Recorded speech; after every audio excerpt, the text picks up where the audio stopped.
Good morning అండి. Group 1 and group 2 exam point of వ్యూలో అందరికీ కష్టమైన సబ్జెక్టు. ఎగ్జామ్ పాయింట్ ఆఫ్ వ్యూలో అత్యంత కీ రోల్ ప్లే చేసే సబ్జెక్ట్ ఏదైనా ఉందంటే సైన్స్ అండ్ టెక్నాలజీ. ఈ సైన్స్ అండ్ టెక్నాలజీలో ఇది చాలా పెద్ద ప్రపంచం. అన్నిట్లో మోస్ట్ ఇంపార్టెంట్ టాపిక్స్ కొన్ని ఉన్నాయి. అవి ఏంటి అన్నది చూసుకోండి, అవే చదవండి. మ్యాక్సిమం ఇక్కడ నుంచి బిట్స్ పడుతున్నాయి ప్రీవియస్ ఎగ్జామ్స్లో. సో పడే ఛాన్సెస్ ఎక్కువగా ఉంటాయి ఇప్పుడు కూడా. మెయిన్ మీరు కవర్ చేయాల్సిన టాపిక్ ఏంటి అంటే జాతీయ సైన్స్ విధానాలు. జాతీయ సైన్స్ విధానాల నుంచి బిట్ మ్యాక్సిమం అంటే పడుతుంది. ఇక్కడ కవర్ చేసుకోండి. ఇక్కడ 5 విధానాలు ఉన్నాయండి. ఈ 5 విధానాలు చక్కగా చదవండి. జాతీయ సైన్స్ విధానం 1958, జాతీయ సైన్స్ విధానం 1983, జాతీయ సైన్స్ విధానం 2003, జాతీయ సైన్స్ విధానం 2013, జాతీయ సైన్స్ విధానం 2021. ఇవి కవర్ చేయండి. మ్యాక్సిమం ఈ సైన్స్ విధానం నుంచి ఒక వన్ మార్క్ వచ్చే ఛాన్సెస్ ఎక్కువగా ఉంటాయి కాబట్టి చదువుకోండి. తర్వాత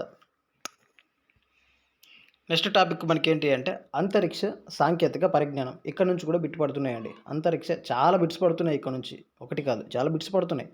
సో ఇక్కడ నుంచి చాలా చక్కగా చదువుకోండి. అంతరిక్ష సాంకేతిక పరిజ్ఞానంలో కొన్ని ఇంపార్టెంట్ పాయింట్స్ చెప్తాను, అవి చదువుకోండి. మెయిన్ స్పేస్ క్రాఫ్ట్ అంటే ఏంటి, కృత్రిమ ఉపగ్రహాలు అంటే ఏంటి, స్పేస్ ప్రోబ్స్ అంటే ఏంటి, సౌండ్ రాకెట్స్ అంటే ఏంటి, ఇటీవల ఏమైనా లాంచ్ చేశారా, ఇటీవల ఏమన్నా ప్రయోగిస్తున్నారా, పిఎస్ఎల్వి జిఎస్ఎల్వి ఇవన్నీ ఉన్నాయి. ఇవన్నీ ఏంటి అనేది చూసుకోవాలి చక్కగా. తర్వాత సౌండింగ్ రాకెట్స్ ఏంటి, లూనార్ స్పేస్ చంద్రుడికి సంబంధించి ఇటీవల ఏమైనా ప్రయోగించారా, చైనా ఏం ప్రయోగించింది, భారతదేశంలో ఏం ప్రయోగిస్తున్నారు, రష్యాలో ఏం ప్రయోగిస్తున్నారు అన్నది కూడా చాలా చాలా ఇంపార్టెంట్. ఇటీవల వార్తల్లో ఉన్నది ఏంటి అన్నది కూడా ఇంపార్టెంట్. అవి కవర్ చేసుకోండి, చాలా చాలా ఇంపార్టెంట్. ఇలా పాయింట్ ఆఫ్ వ్యూలో చదవండి. తర్వాత కక్షలు రకాలు ఏంటి? ఆ కక్షలు అంటే భూ కక్షలు, ధ్రువ కక్షలు, సూర్యానువర్తన కక్షలు, మధ్యస్థ భూ కక్షలు, భూ ఎగువ కక్షలు, భూ అనువర్తన భూ స్థిర కక్షలు, బదిలీ కక్షలు, లాగ్రేంజ్ పాయింట్, ఎల్ పాయింట్ అంటాం, L1 L2 ఇలా తీసుకుంటాం. ఇవి ఏంటి అన్నది ఇవి చాలా అంటే చాలా క్లియర్గా చదవండి. ఇక్కడ నుంచే బిట్స్ పడుతున్నాయి. ఓకేనా? వీలైతే వీటికి సంబంధించి MCQs ఇస్తాను.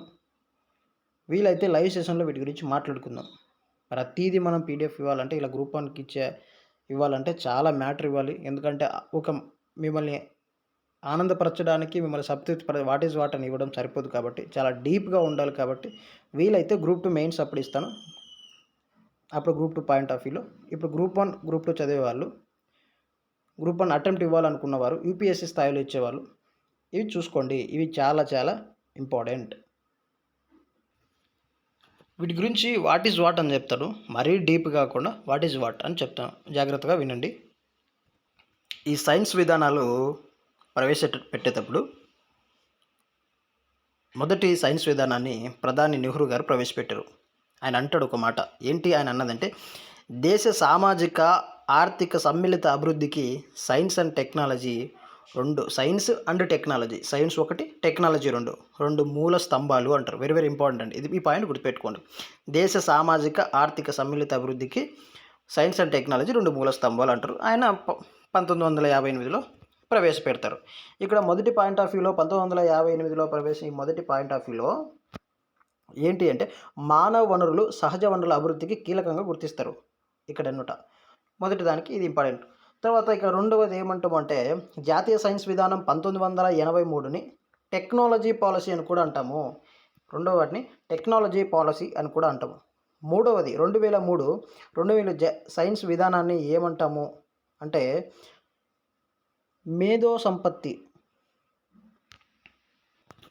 సంపత్తి రంగంలో మార్పులు వచ్చాయి కాబట్టి మేధో సంపత్తి అని కూడా అంటాం. తర్వాత 2013 ఇన్నోవేషన్కి సంబంధించిందండి.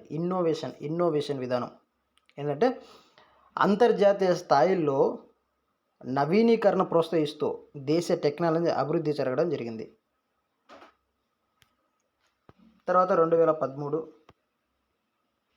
ఇక్కడ ఏం జరుగుతుందంటే మానవ సహిత పునర్వినియోగ రాకెట్స్ అభివృద్ధి చేయడం మొదలనమాట. తర్వాత 2021 కరోనా టైంలో రిలీజ్ అవుతుంది ఇది. అంటే సాంకేతిక స్వయం సమృద్ధి సాధించేందుకు ప్రపంచాలతో మేటి ఇలా ఇవి నీట్గా చదవండి. చాలా బుక్స్ ఉన్నాయి సైన్స్కి సంబంధించింది, చాలా ఆథర్స్ ఉన్నారు. బెస్ట్ బుక్ ఏంటి తీసుకోండి, చక్కగా చదువుకోండి. వీటి నుంచే బిట్స్ పడుతున్నాయి కాబట్టి జాగ్రత్తగా చదువుకోండి. ఇక్కడ తర్వాత వచ్చేసి అంతరిక్షం నుంచి చాలా బిట్స్ పడుతున్నాయి. ఈ టాపిక్ జాగ్రత్త అంటే జాగ్రత్తగా చదువుకోండి. ఇవి ఇంపార్టెంట్ టాపిక్స్ అండి. Okay, all the best.